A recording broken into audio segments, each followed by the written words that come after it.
আমি মুন্নি, শুরু করছি আজকের ডিজিটাল। প্রত্যেক দিন প্রতি মুহূর্তে হাজার হাজার ঘটনা ঘটে চলেছে আমাদের চারপাশে। তার মধ্যে অত্যন্ত গুরুত্বপূর্ণ 10টি খবর নিয়ে চলে এসেছি আপনাদের সামনে। চলুন দেখে নেওয়া যাক 10 খবরের ঝলক। নবান্ন অভিযানে অনসংগ্রামী যৌথ মঞ্চ সমেত 14টিরও বেশি চাকরি প্রার্থী মঞ্চের ডাক দেয় এই অভিযানে। হাওড়া স্টেশন থেকে শুরু হয় মিছিল।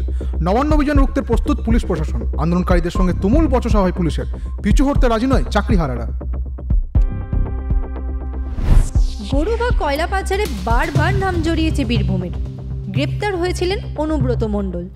সেই বীরভূমে গিয়ে মুখ্যমন্ত্রী মমতা বন্দ্যোপাধ্যায়ের অভিযোগ, প্রশাসনের সঙ্গে আতাতেই চলে পাচার। এখনো পাচার চলছে বলেই মন্তব্য মমতা বন্দ্যোপাধ্যায়ের। এসআইআর নিয়ে মামলায় নির্বাচন কমিশনকে আধার কার্ড ও ভোটার কার্ডকেই পরিচয়পত্র হিসেবে বিবেচনা করার পরামর্শ সুপ্রিম কোর্টের। এসআইআরে কোন কোন নথি হিসেবে বিবেচনা করা হবে তার একটি তালিকা প্রকাশ করেছিল কমিশন। সেখানেই আধার কার্ড ও ভোটার কার্ডের মতো সহজলভ্য নথি রাখা হয়নি। ওবিসি মামলায় হাইকোর্টের রায়ে অন্তর্বর্তী স্থগিতাদেশ দিল সুপ্রিম কোর্ট।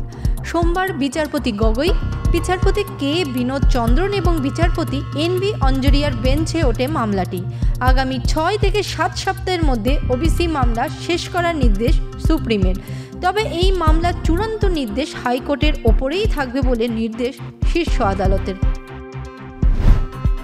এবার ভাইরাল পশ্চিম মেদিনীপুরের পিংলা কলেজের ইউনিয়ন নেতার হুমকি বার্তা, যেখানে শোনা যায় প্রিন্সিপাল স্যার না থাকলে ইউনিয়ন নেতাদের অনুমতি নিয়ে বেরোতে হবে, এমনকি ক্লাস না করলে সাপ্লি পাবি বলেও রীতিমতো শাসানো হয়। ভাইরাল ভিডিও ঘিরে শুরু হয় বিতর্ক, যদিও ভাইরাল ভিডিওর সত্যতা যাচাই করেনি সিএন ডিজিটাল। কাশ্মীরে নিরাপত্তা বাহিনীর সঙ্গে জঙ্গিদের সংঘর্ষে পহেলগাঁওয়ের মোস্ট ওয়ান্টেড 3 জঙ্গিকে নিকেশ করা হয়, আর এই অভিযানের নাম দেওয়া হয় অপারেশন মহাদেব।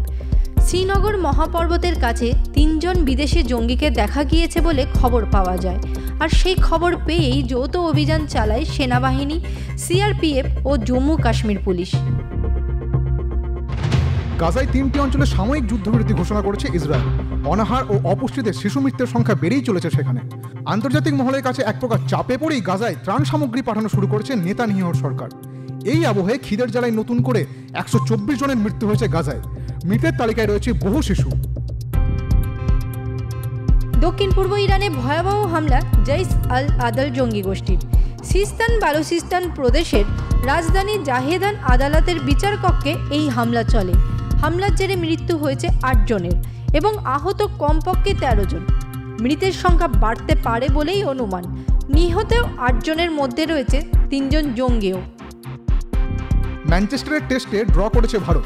অনেকটাই অক্সিজেন পেয়েছে টিম ইন্ডিয়া। বিশ্ব টেস্ট চ্যাম্পিয়নশিপে পয়েন্টও বেড়েছে।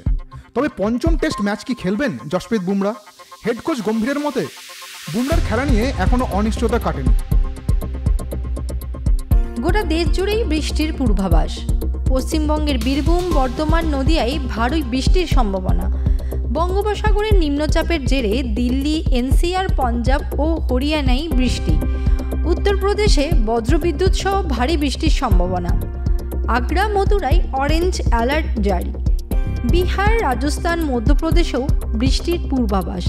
উত্তরাখণ্ডে জারি থাকছে অরেঞ্জ অ্যালার্ট। আজ এখানেই শেষ করছি। অন্যান্য খবরের জন্য চোখ রাখুন আমাদের সিএন ডিজিটালের পাতায়।